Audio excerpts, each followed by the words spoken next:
One of the things that I've been warned about a YouTube channel is that at some point in the future I may have to turn off notifications of comments. Not switching off comments on videos, but turning the notifications off. It seems that when people get to a certain size on these various different social media platforms, that they welcome in a degree of negativity. Many hugely successful YouTubers really fall foul of the online abuse that the tall poppy syndrome. Is it tall poppy syndrome? Is it tall?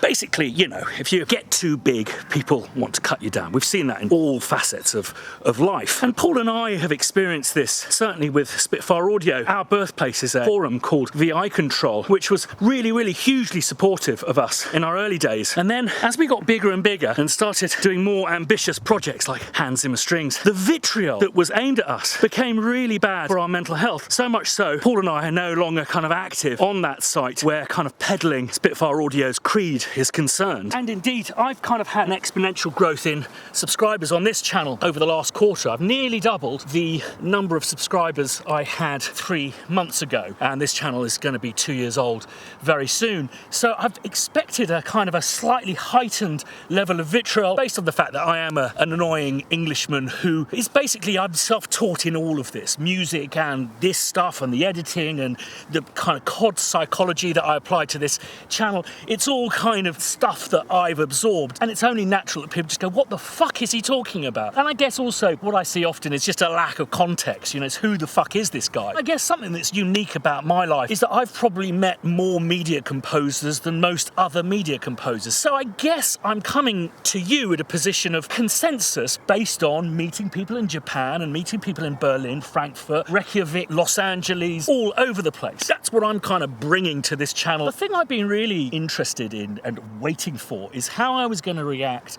to my first troll. For me, the definition of a troll is someone on the internet who you don't know usually, who is usually anonymous, who is speaking to you or of you in a manner they wouldn't dream of in person. Usually abusive, at best antisocial. Well, it happened yesterday. Mel OBrien commented, "This dude can't read music, LOL, and he's about an intermediate level pianist at best. The music business is full of these chances these days." I've been in the music business for ages. "Play the end of Bach's Prelude in D minor for a sample. You can't fucking play it, can you?" Nope, you're right, I can't. "How about learning to play piano properly and learning to read music? Musically, you're an ignoramus." I can't argue with that assertion. "Wishing you continued success with your simple-minded approach to music.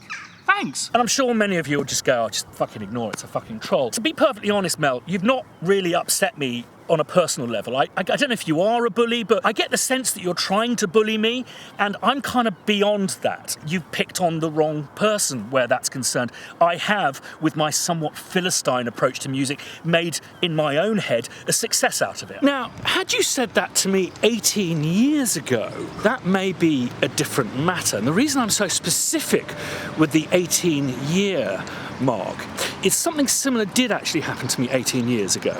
And it was on the morning that I discovered that my dad had been diagnosed with terminal cancer.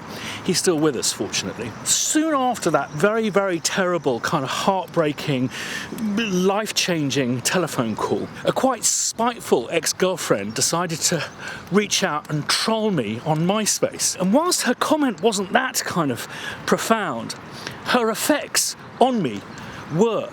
And so I didn't go anywhere near social media for another 15 years. By trolling me, you're basically rolling a three-sided dice. I may just kind of laugh it off and say, "Oh, it's a troll. You know, if you're present on social media, you should just accept trolls." Or you could upset me. And because you don't know me and don't know how I deal with those kinds of emotions, you don't know how that particular upset, that emotional injury will play out for me. Or indeed, I can take action. Delete your post, or indeed pin your post, or indeed make a video calling you out about your actions. Now, I'm not saying every time someone trolls me I'm going to make a video about it. I have made a few videos about kind of negative comments, but I did make a pledge to myself that the first time I got properly trolled that I would call it out. I don't think it's acceptable. I don't think that the stock response should be to kind of laugh it off and put up with it. So Mel, here's my response to your comments in two parts. The first part is why I despise comments like this made from people within the music music industry, and secondly, why I think just letting trolls kind of carry on with their business and kind of ignoring them, I think enables a pathology that you're part of creating for my children. My children have got that to look forward to online. In my humble opinion, the greatest guitarist ever to have lived goes by the name of Paco de la Cia. If you're not familiar with this man's work, go check him out straight away. Friday Night in San Francisco is a great introduction album. Thing was, he couldn't read music, and when he was approached to record Rodrigo's very famous guitar concerto, what he did was locked himself in a room for months, I think for well over a year, learning it by rote. The composer, Rodrigo, praised his performance as one of the greatest renditions of his piece. There's no such thing as successful chances. It's an oxymoron. You know, I really learnt this when I was touring with Peter Andre. Maybe to you, a musical ignoramus, but fuck me, does that guy have to work hard. There is simply no such thing as success born of laziness. People don't walk into these things. The Spice Girls, you know, whether you think they're good singers or not, they fucking just worked. They outworked everyone else. Of the hundreds, if not thousands of musicians, composers, people who work in the music industry that I have met, I have never, ever met someone who's had an easy go of it. And I've been guilty myself of going, who's this fucking little chancer coming along and taking the limelight and kind of accelerating past me, until I was taught by Harry Gregson Williams. He said, Christian, it's not a fucking race. He might not have said fucking, but he said it's not a race. And then when I went to interview, you know, that young upstart, realised he'd been fucking at it, you know, since he was like 12. So I guess that's why I wouldn't say I get upset, but I get disappointed. You know, this channel is a great community, and it's a small subsection of this fantastic global sister and brotherhood of musicians and music makers who come at it from different angles. We have so much to learn from each other, our experiences, the different influences, our own personal heritage. And we're fragile souls. You know, I think there's something, you know, it's proven as a personality type with creatives is we're very open.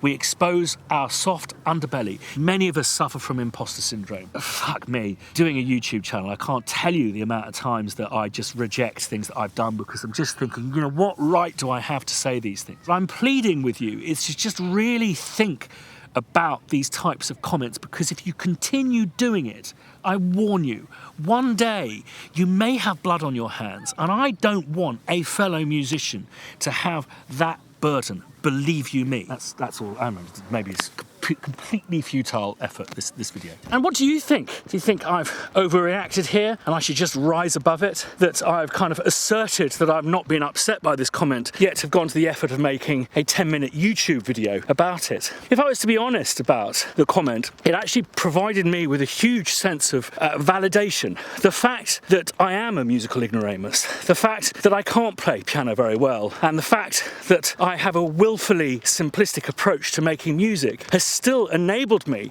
to have a success is something that gives me great pleasure, because it's born of something else other than just getting the old textbooks out. There may be a degree of talent there, even if it's talent to bullshit my way up the ladder. And by God, like we all do, I've worked bloody hard. So I was also relieved because I was waiting for my first troll and I was dreading it really hurting me. Now, if you'd said, looks like a bit of a fat bastard to me, I think that would have upset me, because weight is something I do struggle with. But have you ever had your confidence knocked by someone? Have you taken a different turn because someone has maybe commented, whether it be a teacher or a peer or, you know, your lead guitarist? You know, I'd be very interested to hear how your life has been changed by negativity. And as I say, we're here to share our experiences and to learn from each other. And I thank you for contributing to the conversation. Even you, Mel, because I've quite enjoyed making this video today. Catharsis. Thanks, as always, for watching, and thanks, Mel, for watching my video that you commented on. If you want to be notified the next time I put up a video, ding that bell, subscribe if you haven't done yet. Lots of things like free pianos coming up. If you've liked this, one of them, we'd much appreciate it, wouldn't it, Oscar? See you next time. Hi. Hi. Hi. Hi. They wanted to say hello to you. Not my children, I may hasten to add, and I did ask their parents.